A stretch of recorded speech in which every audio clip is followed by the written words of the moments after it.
Well, firstly, I'm hoping that with Twyn, we will build a user-generated content platform so that you, me, and everyone on the planet can build their own authentic twin.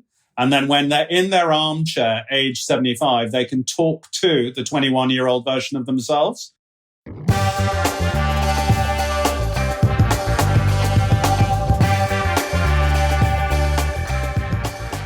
This episode is a real deep dive into the career of a serial investor and entrepreneur.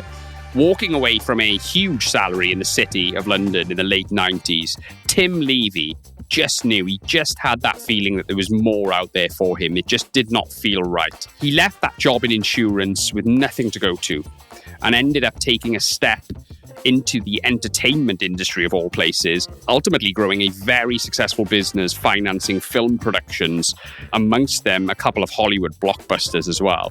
Fast forward to today, and Tim has 15 business ventures under his belt, has invested millions of pounds of his own money in startups across a really impressive portfolio, which includes notably My Twyn, a digital interaction platform where celebrities interact with fans and others on a hyper-realistic, immersive platform. This is really impressive, I can assure you. It was incredible to chat about that. We discuss also the ups and downs of entrepreneurship, investing on conviction alone, something that Tim has tended to do over the years, and what Tim looks for in a prospective investment. Some really important pieces of wisdom there. And we also talk about what Tim is most excited about and also most fearful of in relation to the growing artificial intelligence boom.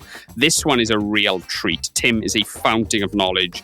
I took so much value from this. I could have spoken to him all day. It's Tim Levy.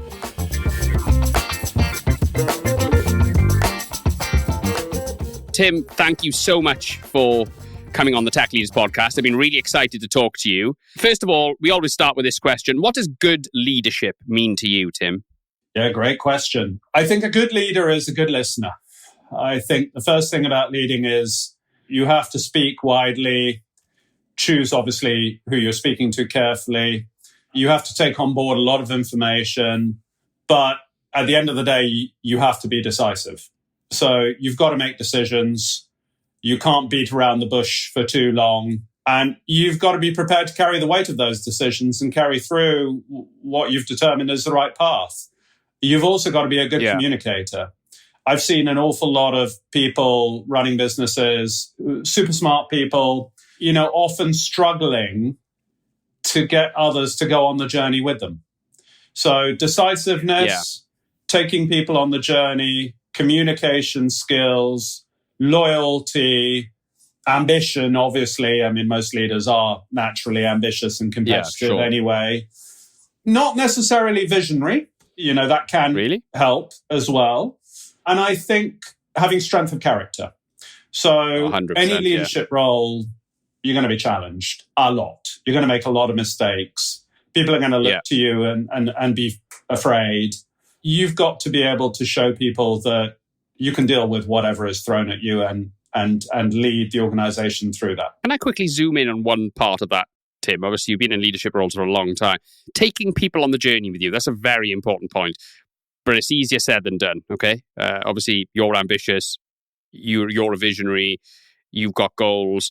Some of these people don't have that work for you. They have different goals away from their professional life. How do you take people on the journey? I know it's a very broad and it's very different for every individual, but in terms of you, in terms of how you get your team on board with what you want, how do you typically go about that? If I think of the organizations that I've been part of, I've been a founder 15 times. So that means I've been at the ground floor assembling the first few members of the team on 15 different occasions. So those first few members of the team are absolutely crucial because it's really impossible to have more than 5 or 6 direct reports in any organization. So those first 5 or 6 people who are in key management roles as you build an organization are fundamental.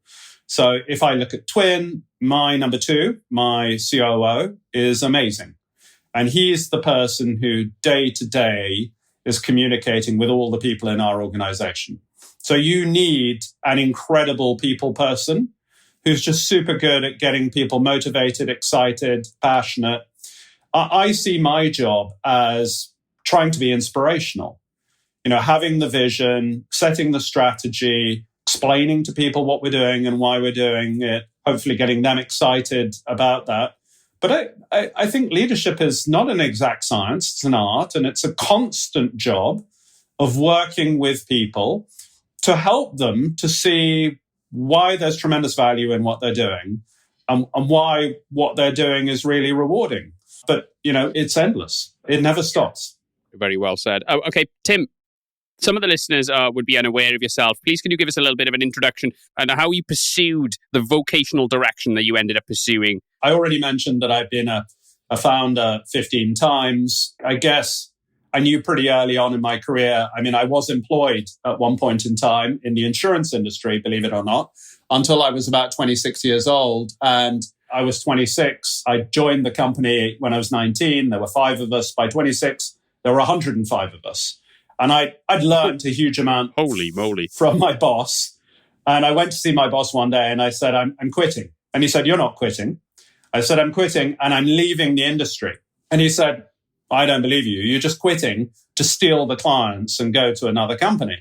And I said, no. You don't understand me. I am leaving the industry. He just would not believe me. And I made some very arrogant statement like, the canvas of the insurance industry isn't big enough for me to be able to draw on, or some nonsense like that. And, because the insurance industry was very sort of, old school tie and very, not really at that time, very much into innovation. And I quit. And I mean, to give you some sort of idea, I was 26. I was earning £200,000 a year. So I'm 54 now. That's 28 years ago. So £200,000 is probably the equivalent of 800,000 today? Yeah. So I quit with no job to go to. So my 800,000 equivalents, and I was having a great lifestyle, and I quit. Bloody hell. You must have really believed in your own ability to do that. Well, I just knew that what I was doing wasn't right for me. It didn't make me feel happy. I applied for a job advertised in the Financial Times. And I went along for the interview, and the job was selling structured tax products for a boutique. And they offered me a job at $50,000 a year. I took the job. On the first day that I arrived, the government announced new tax law that killed the structured tax product they'd been selling. Oh, God. So sorry, I shouldn't laugh. You must have been spitting. And on the same day, they announced accelerated tax relief for investment in the film industry. And I knew nothing about film. Well, around what time was this, Tim? July 1997. I knew nothing about film. I knew nothing about tax. And I sat down with my new boss and we sort of sketched out some ideas of a product we could create. About a month later, he came to me and he said, I'm selling the company. I want you to form a new company. Take all this film stuff that we're working on. And after I finish selling the company, I'll come and join you. And so I did. I moved out of the office, took the staff, and a month later, he'd sold the company. He came to me and he said, look, I've sold the company. I can't come and join you because I've been indicted for tax fraud in Denmark. He was Danish. Oh my God. So he said, just pay me a royalty. If you ever manage to do a deal, he probably expected that I never would, pay me a royalty. Yeah. So I did a first deal, paid him his royalty, did a second one, did a third one, paid him his royalty. Then he said, look, Tim, just pay me £250,000. I'm gone for your hair forever. So I did. That was in 1998.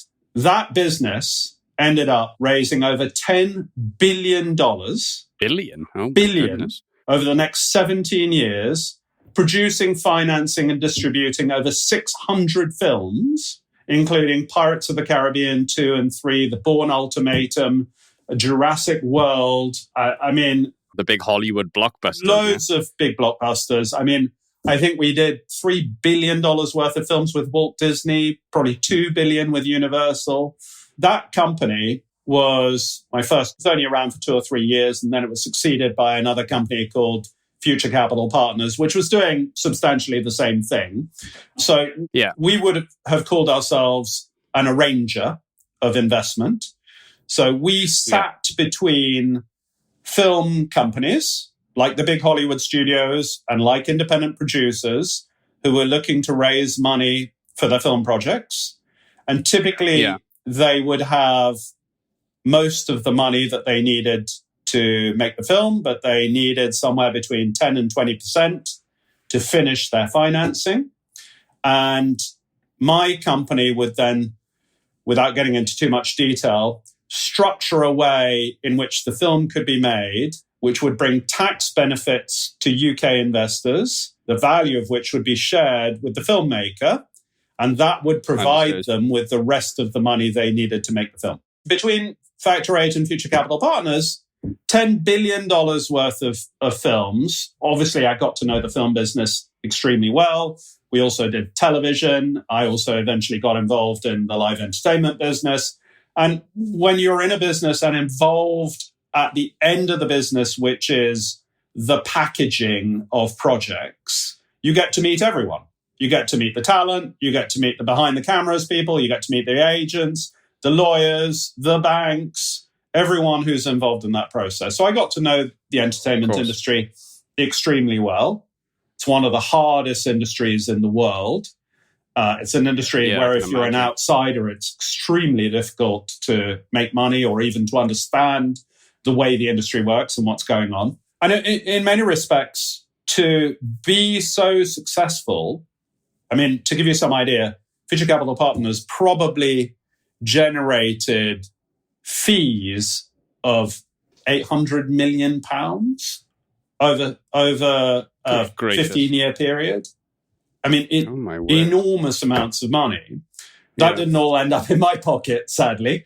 But I did. No, of course. You had investors and stuff by that point, I'm assuming. I had no investors, in fact. Amazingly. Oh, right. That business, there were two of us who invested. And I think we put in a total of maybe £4 million between us, pretty much the same amount each. And that was the only money that was ever invested in that business. I had no venture capital in that company. I had no outside investors. So, we ran it entirely ourselves, and I bought him out in 2007. Obviously, amazing to start with that much luck. And I think, Gareth, it's a really important point for your listeners to stress. But actually, Tim, can I stop you there? It doesn't sound like luck to me. You had a lot of hardship early on, and you obviously just kept on persevering, and then your luck turned. Do you know what I mean? So I think it was testament to obviously you having that moment where you knew that the insurance industry and that job was not right for you, walking away from an enormous salary, knowing that it was the right decision. That should have shows me that you deserved that success because you took that chance, So that's a fantastic anecdote. It's a good question for your listeners and anyone to ask themselves, who in that situation, with that big salary that I had and, having frankly quite an easy life and a good life and obviously earning a lot of money very young, who would have quit for nothing just because they knew that it wasn't the right thing? Very few people would do that. Very few. And I think probably that's a really good test of who's an entrepreneur and who's not. Yeah, absolutely. So I suppose most sane people would have said, I've made lots of money. That's very good. I'm going to invest it in the stock market, or I'm going to invest it in property, or, something like that. But I didn't do that. My view was what I love is making things happen. And so I've invested in about 80 private companies. 80, almost all of which I've invested in since 2007. Right. Is it a theme there, Tim? Do you invest in certain industries or certain types of businesses, or is it just whatever tickles your fancy at that time, or was there some sort of strategy behind your investment? Yeah, good question. First and foremost, I invested in people. My view was I'm trying to find exceptional people who not only have ideas that I think are good and are going into markets where I think there's a lot of opportunity, but they are people who are very resilient and can deal with everything that I know is going to be thrown at them. So I would say that the common feature was the sort of people that I was investing in. To be frank, I think I invested too diversely. My investments in the financial services industry, which I know very well, and the entertainment industry, which I know very well, have generally been very good investments. When I've invested in other industries that I've not known quite so well, it's been a bit more hit and miss. Some of the investments that I made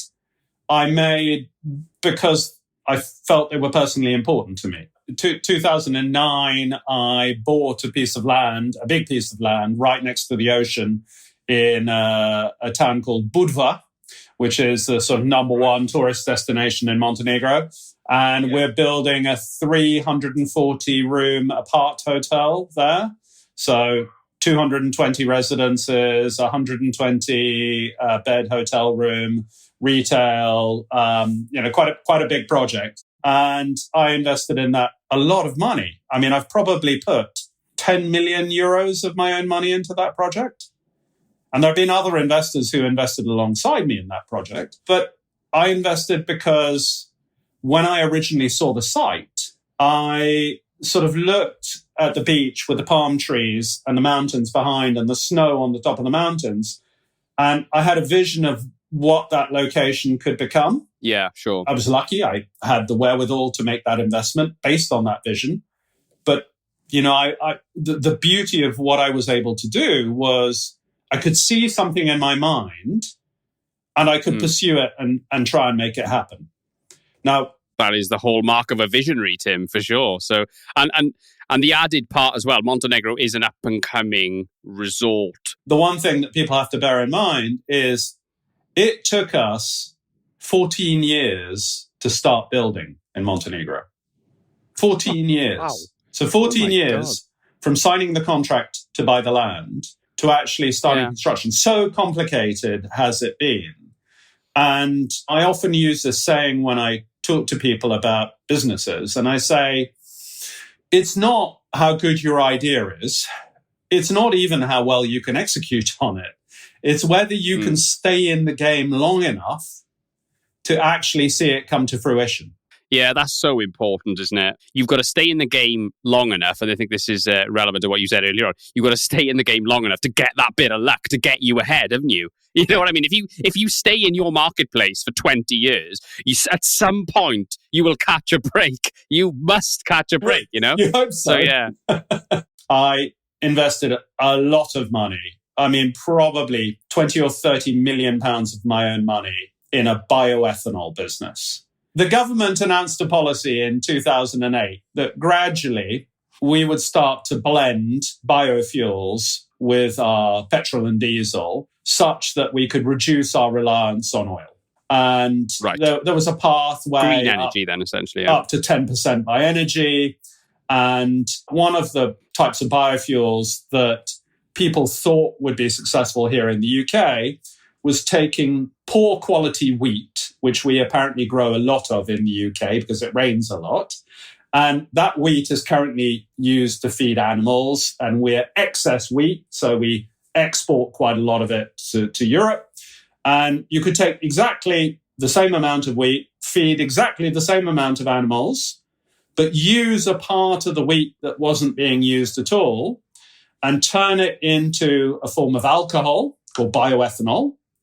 And you could take that bioethanol and mix it with petrol, and it would replace a part of the oil that you would need for the petrol. And remember, this was a time when electrical cars weren't really taking off.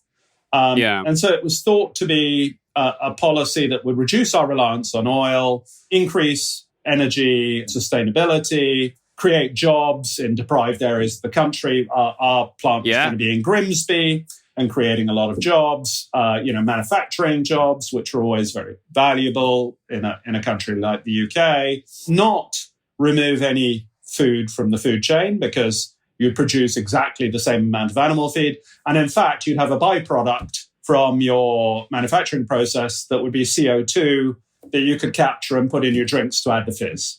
So, one commodity to one product at the moment, one commodity to three products, creating jobs, opportunity, and so forth. It sounds too good to be true.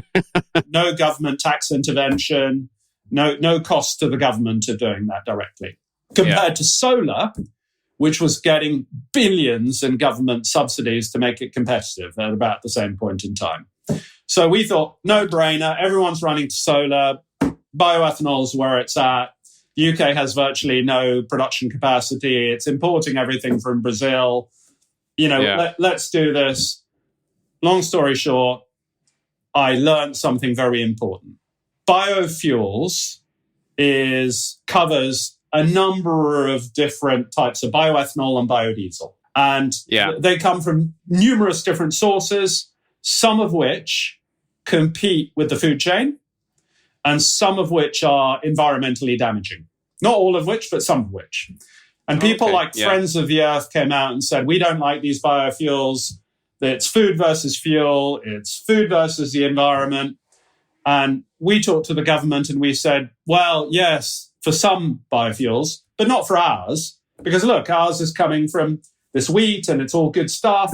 And the politicians said, too complicated, too nuanced a story to be able to defend this. So they threw the baby out with the bathwater, scrapped the targets or reduced them massively. Ultimately, no need for the production capacity in the UK. The business failed completely. It took a few years and many rounds of finance, and the business failed. And the guy running the company, who was CEO, who was doing a great job, left. And I said, look, Dave, if you ever find another business you get involved with, contact me and let's chat.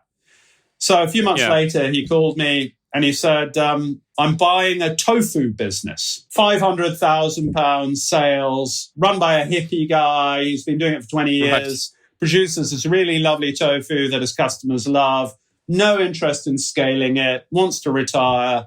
We're paying him £500,000. Are you interested in investing? So I said, we'll put in 100,000. So we backed that company. That was 2017. That company this year will probably have sales of 25 million.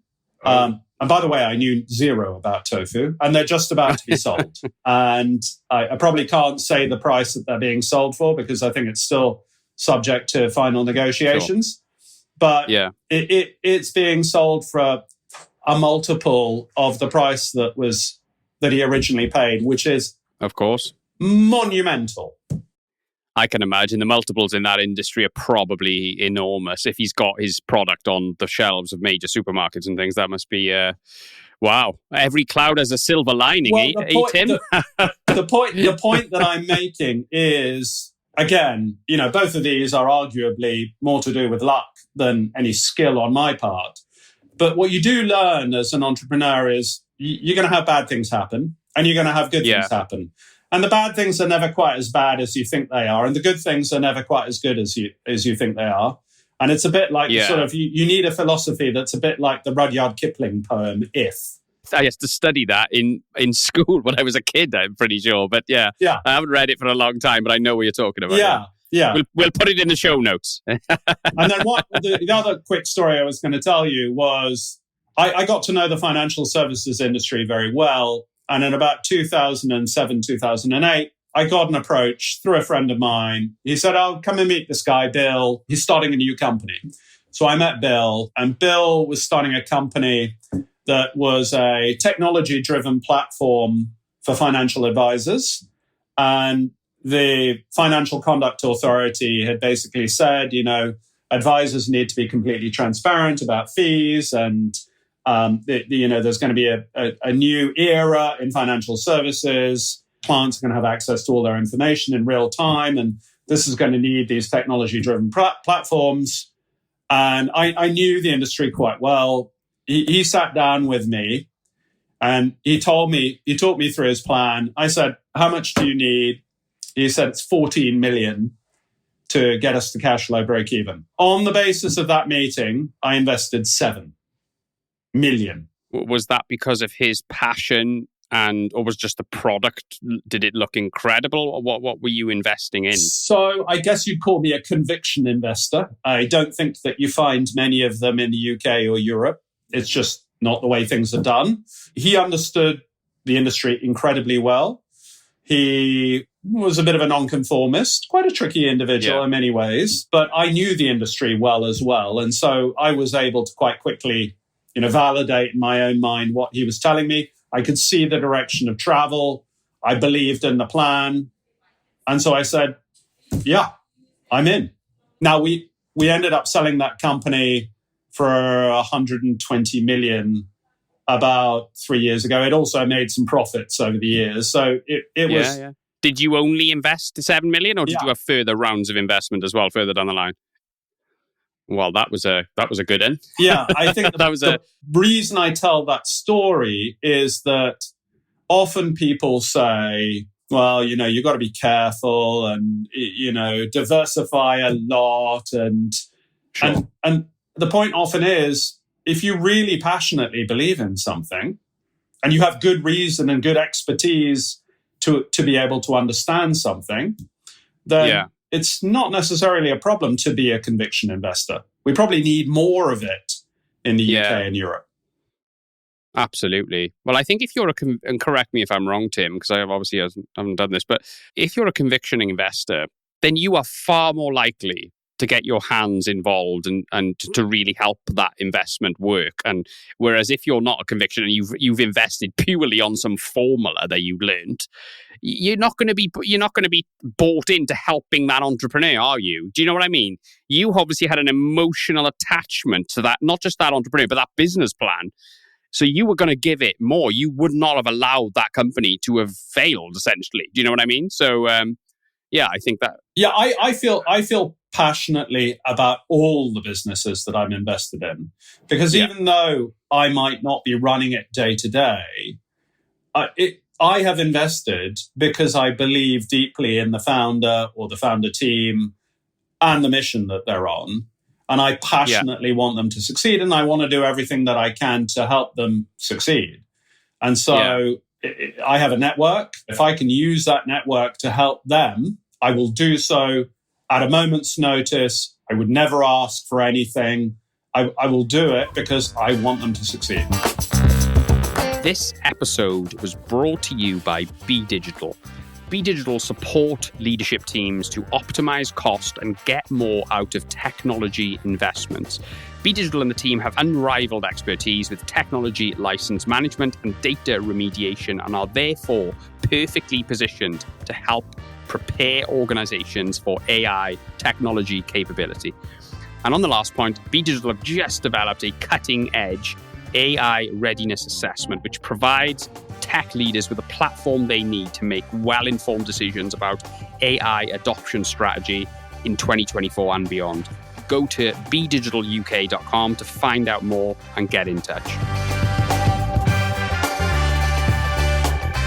Can you give us your top piece of advice for entrepreneurs seeking investment, okay? And also your top piece of advice for investors in terms of selecting businesses to invest in? As an entrepreneur, focus on identifying a real problem that needs to be solved. One real problem that needs to be solved. And work really, really hard on finding out how you really, truly solve that problem. I see way too many entrepreneurs who tell me what they're doing, and there's 3 or 4 or 5 or 6 problems that they are trying to solve. They go, yes, and it does this, and it also will do this. And by the way, there's also this. And just understanding the real nature of one problem and working out how you're going to solve at an amazing level that one problem is hard enough. So I think most entrepreneurs overreach and try and do too much. Have you heard of the saying, boil the ocean? They tried to boil, you know what I mean? They tried to solve too many things. Yeah, so I think that would be my one piece of advice for an entrepreneur. In terms of an investor, easy. The founder or the founder team. Focus in totally and ask yourself the questions. What does this person have to lose if this business fails? Not just money, but also reputation, but also, pain and suffering. Ask yourself, how good are they dealing with daily problems? How resilient are they dealing with that? What's their ability to pivot? Are they the sort of people who are sort of very entrenched in their ideas?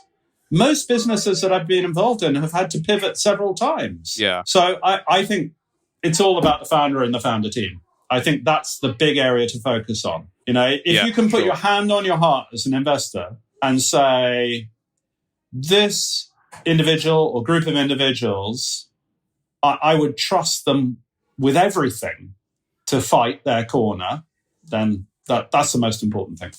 Very, very well said. Good advice. So, January 2018, you set up a company called Twyn. Tell us a little bit about how did that come about and what problem are you trying to solve with that business, Tim? Thanks for putting it back to me. So it came about because I enjoyed so much building my entertainment business before. I wanted to go back to my grassroots and start something from scratch again. And I was fascinated by what was happening in technology. And I had a vision of what was coming down the road. And I went, because of my entertainment industry contacts, I went to see about 10 leading talent agents. And I said to them, look, the technology is coming that's going to make it possible to create digital versions of your biggest clients. And they are going to be able to have 100 million simultaneous but one-to-one conversations with fans in the future, just like they're having 100 million FaceTime calls. The problem that we were thinking about solving at that point was, these are individuals who are in phenomenal demand, but there's only one of them and their time is finite. Yeah. And obviously the demand for them is almost infinite. So that was the problem that I was thinking about solving back then. Yeah. But then I realized that the problem was subtly very different from what I thought it was then. So I went and spoke to these 10 agents and I said, look, this is coming. Isn't this amazing, earth-shattering? This is going to change your business models, enormous opportunities and so forth. And they all said the same thing. They all said, we're terrified and we've got two major problems with this. The first is that these AI models that are coming, there's risk in them. The risk that a digital version of our client says something that is reputationally damaging. And the bigger our client is, the bigger that risk is.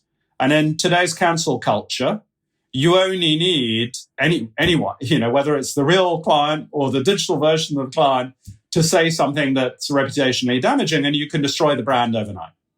So that was a massive concern. And then the other one was an even bigger concern, which was the vast majority of our clients are really into the idea of authenticity. So they love the idea of being able to have a more intimate and connecting experience between them and the fan. But if it's an algorithm generating the content, or today, as we'd say, if it's a large language model trained on data generating the content, well, that's not my client. That's just an algorithm. In fact, as we know, no one truly understands how the algorithms work. So it is some sort of hypothetical version of our client. So I took that away and I understood that the issue they were identifying was trust. What they were saying is, yes, it's great that these new tools are emerging. And yes, we can see that it's going to create what I call a new content format, one where you can have audiovisual content that is real-time interactive conversationally. And that's going to create whole new business models across every vertical in society. Yeah. But if you've got a big brand, if you are someone who is trusted, and if you are someone to whom authenticity is important, you don't want to do it this way. Certainly not at the start. Yeah. Certainly not until your mind view changes. And so I thought, well, I don't think Silicon Valley is really going to focus on solving that problem. I think they're going to focus on building amazing technology because that's what they do. Yeah. And I know the entertainment industry well. And I know that the entertainment industry is super sensitive to the protection of image, authenticity, rights, brand, and so forth. I mean, you've just seen the latest episode with Scarlett Johansson suing OpenAI for using a voice clone that is very, very close to hers. So there's a great deal of sensitivity and concern in the entertainment industry about that. I thought, well, Silicon Valley will think about how do we generate content? The entertainment industry is used to creating content that they author. So why don't we create experiences, all of which are made with real authored content? So I'm going to create a digital version of you to tell stories and share information. I'm going to build it, filming the content with you based on scripts that we agree between us. And I'm going to deliver it to users so it feels to the user like a real-time FaceTime call with you. And all of the content they see will be authentically you. You will have said everything that they see. When they see you, it will be you on film. It just will have all been pre-recorded. And we'll tell them. So it's not then an interaction. It's not a dialogue. It's a monologue. No, it's a dialogue. It is a dialogue. So how do you pre-record all of the... So is it a combination of pre-recorded content plus a chatbot as well integrated? There's no chatbot. You can't replicate every single reaction. There's no chatbot in it at all. There's no AI-generated content. What we do is we do stories. Think of like episodes in a TV series. So a story might be Lewis Hamilton talks to you about racing a Formula One car at Monaco. Yeah. So what we do is, firstly, we research what are all the things people are interested in knowing about racing Formula One cars at Monaco. That might be the history of the races at Monaco. It might be technically what it's like to drive Monaco. It might be the atmosphere of Monaco. It might be how difficult it is to overtake at Monaco, whatever it is. We then build a story, a script, and we'll have characters in the script. Lewis will be a character. Maybe his head engineer is a character. Maybe, one of the Sky Sports commentators is a character. Maybe Toto Wolff is a character. They're all characters, and they may have roles in the story. Yeah. In this story, think of the story a bit like you're sitting next to Lewis at a dinner party. And so you're physically sitting there next to Lewis, and you go, oh my God, Lewis, it must be epic to drive at Monaco. And he says to you, have you ever been? And you say, oh, no, I've never been to see a race. And he goes, man, it is insane. And there's a corner at Monaco called Rascasse. It's the most famous corner at Monaco. And you go from 180 miles an hour to 40 miles an hour in 2.5 seconds. Do you know what G-forces that creates? But this is what the experience is like. Right, okay. So Lewis is talking to you like you're sitting next to him at a dinner party, taking you through a story where he's talking to you about what it's like to race a Formula One car at Monaco.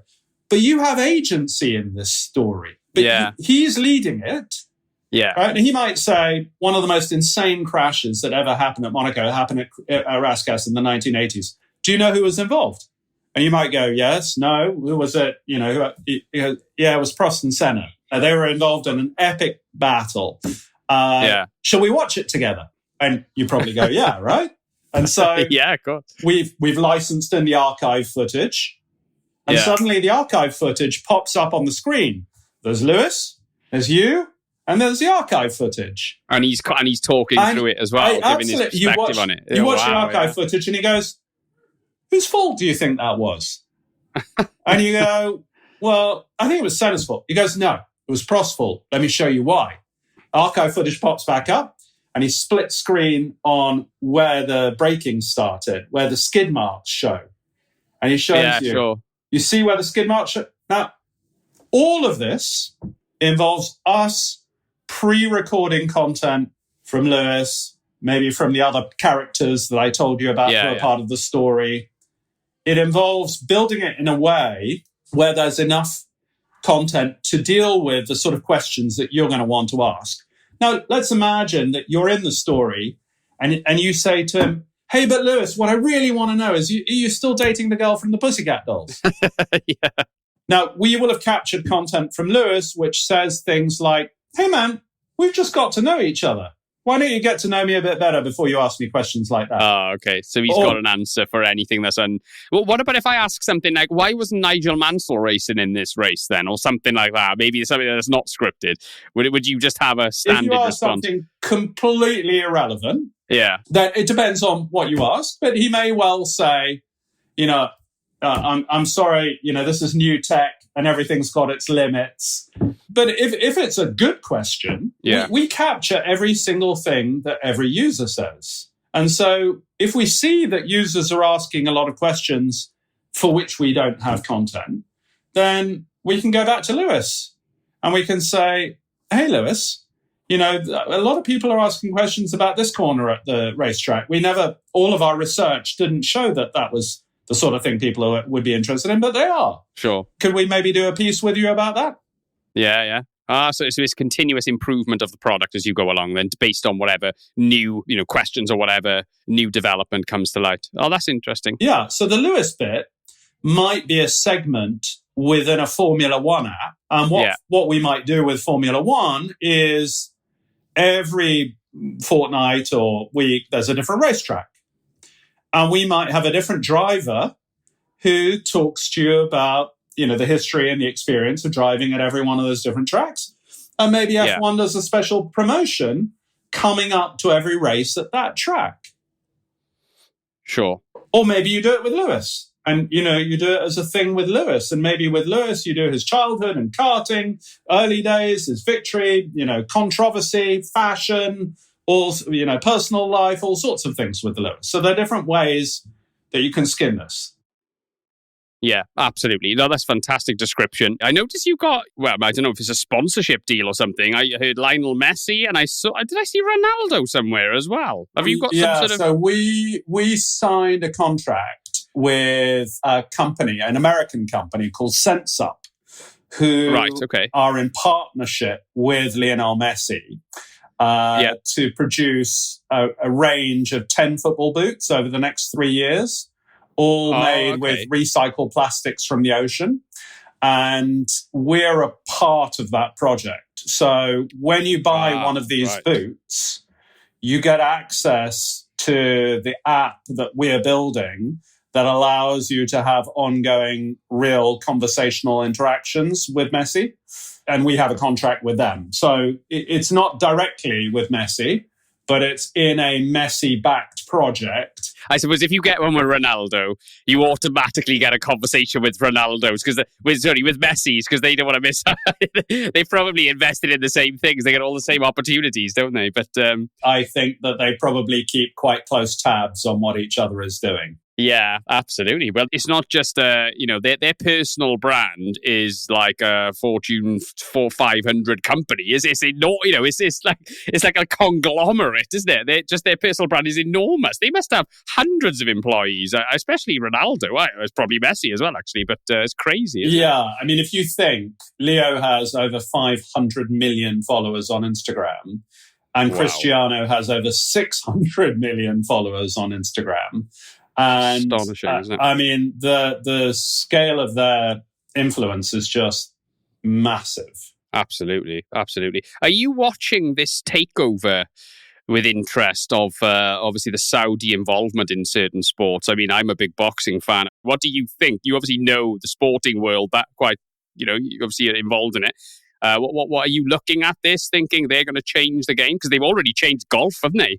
They've really disrupted golf. Yeah, I'm a huge sports fan. And at the end of the day, I generally think money coming into sport is a good thing because it creates more opportunity. 100%, The biggest problem with most sports is that there are very tiny numbers of people who make a lot of money and obviously get all of the press coverage. But the vast majority of professionals in any sport are massively struggling. And so the more money that comes in, what you would hope is that it trickles down and it helps people at the lower levels of professional sport, which creates deeper competition.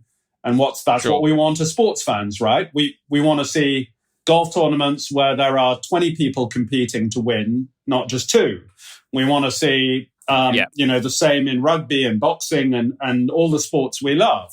The issue with Saudi is an obvious one, which is, what are they doing? They're sports washing.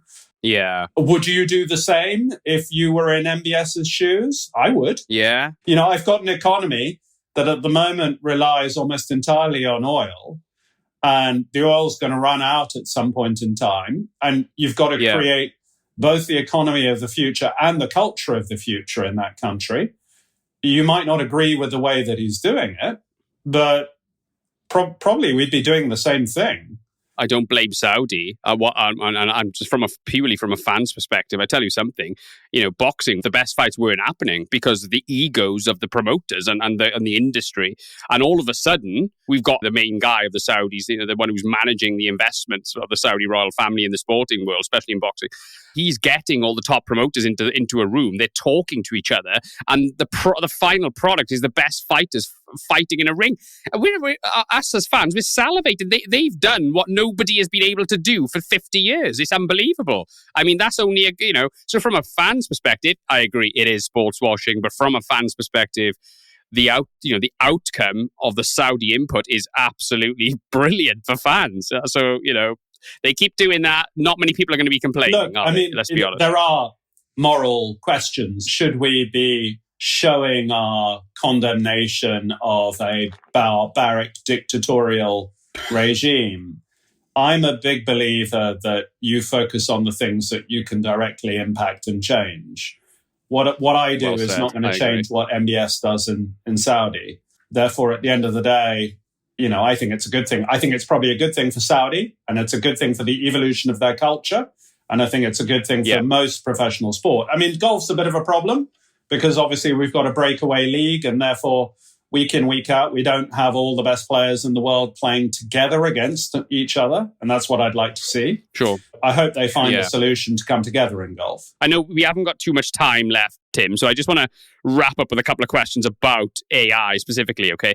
What excites you most about AI technology? So I'm most excited about all of us having access to information. Information in a human form that we can engage with. So, if a member of my family gets diagnosed with leukemia, they come back from the specialist, the next appointment's in a month's time. We all scurry off, trying to find out what we can about leukemia. Now imagine that the world's leading leukemia expert was available to talk to 24/7, and you could ask, the 1,000 most frequently asked questions or whatever it might be. The same for education, the same for information, communities, all sorts of applications about access. So it's a tool. I don't think it's magic, but it's one that I think is incredibly powerful. What I worry about the most is humanity. So at the end of the day, I think it's incredibly important that we have the ability to get on with each other, to relate to each other, to have the richness and imperfections of human existence. And I worry that we're going to end up in a world full of fakery, where a lot of the content you consume is not real, not authentic, that people will end up in sort of, inverted commas, relationships with non-real characters, which seem to be able to say anything to make you happy, to make you the center of your universe, feeding sort of narcissistic future where everyone just sits alone at home with the world all seemingly about them, but actually it's nothing to do with them. That's a good point. I think you're right. I think that already exists, but it's going to get a lot worse. People will have relationships with bots, absolutely. It's just inevitable, isn't it? Terrifying. And that's why I feel we're on a mission to use these tools to scale authentic human voices. And I do think the value of authenticity is going to grow as the amount of fakery grows. And I hope legislators around the world realize how important it is to protect authenticity by forcing AI companies and anyone who uses AI to tag content that is non-real in an entirely visible way.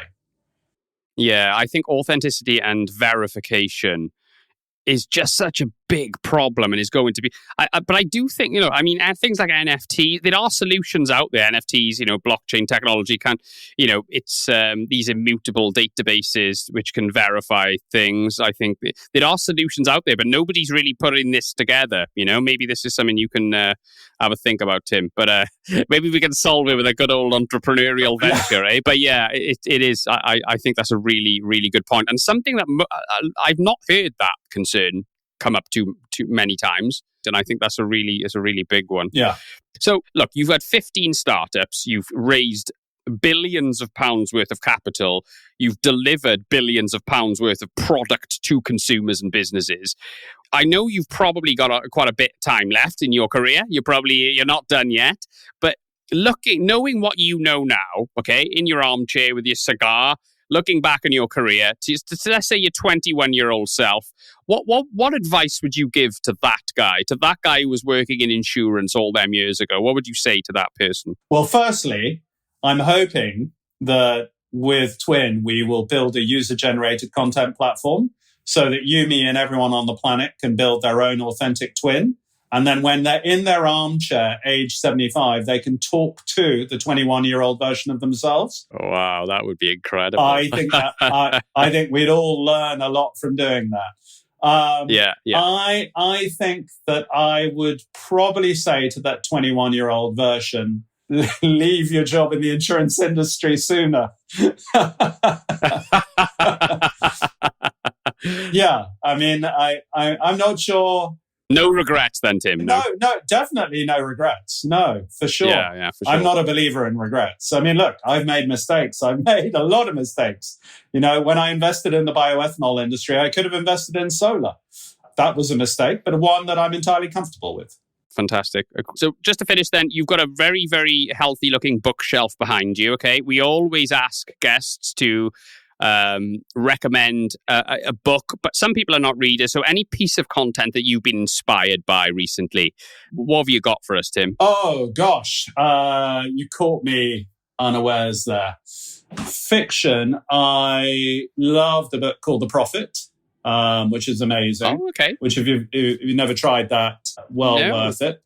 And in terms of non-fiction, probably, I'm going to say something a bit offbeat. I'm going to say something like Peter Ustinov's autobiography, which I think was called The Moon's a Balloon, which had me laughing from beginning to end.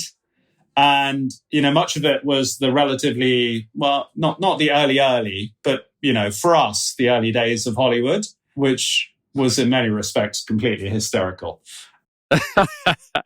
I can imagine you related to it because obviously knowing about the entertainment industry. So is the book called Dear Me? Is that the one you're talking about? I think it's called The Moon's a Balloon, but I may have got mixed up with the David Niven book. But anyway, Peter Ustinov's autobiography. Okay, we will put that on the show notes along with the Prophet by Khalil Gibran. Is that the one you're talking about? Yeah. For sure. We'll put that on as well. Look, Tim, thank you so much. It's been an absolute joy. This has been a brilliant conversation. Thank you for being so candid. You've had an incredible career. We really appreciate you sharing all these anecdotes with our listeners. So thank you so much. Thanks. Take care.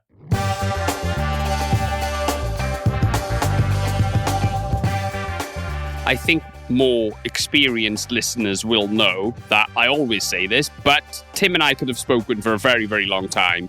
I was particularly interested in his knowledge and insight into the sports industry, which was absolutely fantastic. But I have to draw attention to something else that we discussed, which I think was something that really stood out. Authenticity and verification is such an important topic in the context of AI technology and ubiquitous AI. Deep fakes, proof of authenticity are massive topics right now, but I think misinformation, identity theft, and loss of trust in digital interactions is very real. And I think, Tim sort of brought up the need or he brought up how crucial it is that we develop robust systems to ensure authenticity of the content that we are creating via generative AI. I thought this was a really important point. And yeah, I think that really stood out for me amongst all the other great points that Tim made. But yeah, fantastic conversation. Thank you so much for tuning in. And yeah, please leave us a review and subscribe to the Tech Leaders Podcast. This episode was brought to you by Be Digital. Be Digital support leadership teams to optimize cost and get more out of technology investments. Be Digital and the team have unrivaled expertise with technology license management and data remediation, and are therefore perfectly positioned to help prepare organizations for AI technology capability. And on the last point, Be Digital have just developed a cutting-edge AI readiness assessment, which provides tech leaders with a platform they need to make well-informed decisions about AI adoption strategy in 2024 and beyond. Go to Be Digital UK to find out more and get in touch.